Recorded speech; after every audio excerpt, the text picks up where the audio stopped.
Paris, banking giant Citigroup, fast food KFC and elevator maker Otis are planning to expand activities in France thanks in part to what they call the Macron effect, a surge in investor optimism driven by the French president's pro-business promises.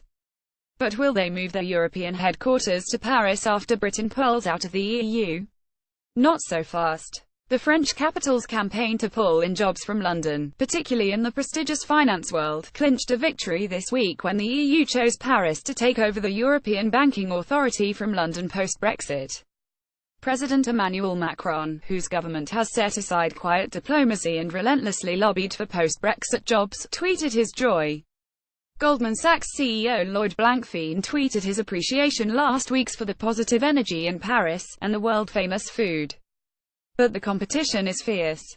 From Dublin to Frankfurt, Luxembourg or Amsterdam, cities across the continent are vying to draw business away from the City of London, as financial companies look for a new hub allowing them easy access to markets in the 27 nations remaining in the open-border EU.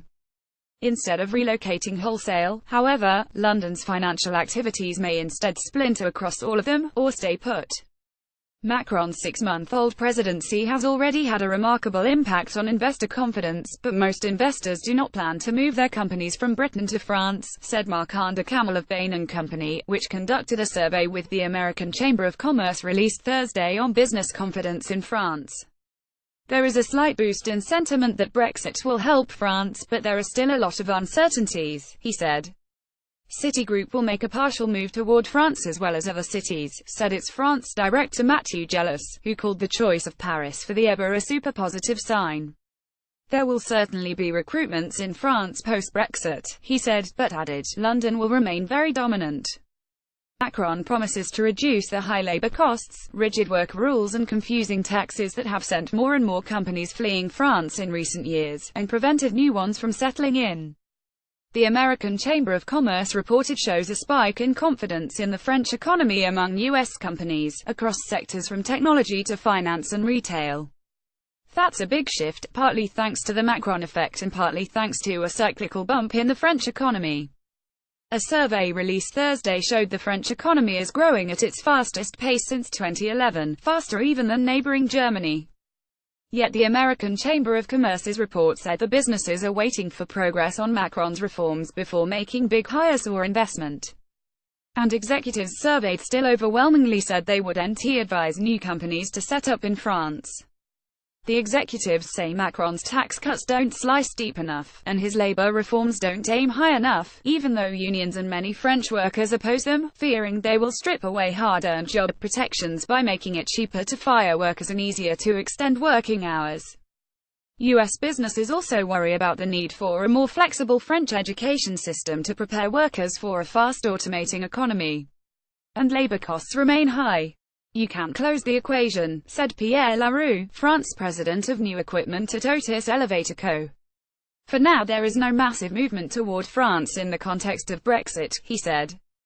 But if Macron pushes ahead with his labor changes there are a certain number of companies that will relocate here.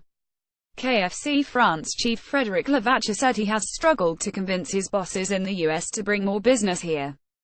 Yet now, with France's economy picking up and Macron's reforms underway, HES hoping to expand the company's 10,000-strong workforce in France to 25,000 over the next 2 or 3 years. The government is taking business concerns into account, he said. Things are undeniably going in the right direction. Meanwhile, having the EU banking regulator in Paris will bring thousands of bankers every year for conferences and meetings and expand the financial ecosystem of the French capital, even if it doesn't attract bank headquarters themselves. France has plenty of cards to play to attract post-Brexit business, said Simon Tilford of the Centre for European Reform. Although living costs are higher than, say, Frankfurt, living costs don't bother those making the decisions for high-paying financial companies in particular. And while French labor laws are rigid and taxes high, German ones aren't much better, he said. Then there's the lifestyle question. Paris is one of the few European cities that has a London-like global draw and energy. Goldman Sachs' Blankfein told French daily Le Figaro this week, I can imagine that many Americans would prefer living in Paris than Frankfurt for various reasons. The keeper of the French language, the Académie Française, might need to brace itself, however. If Paris attracts a wave of multinationals, Tilford said, it's all going to have to be in English.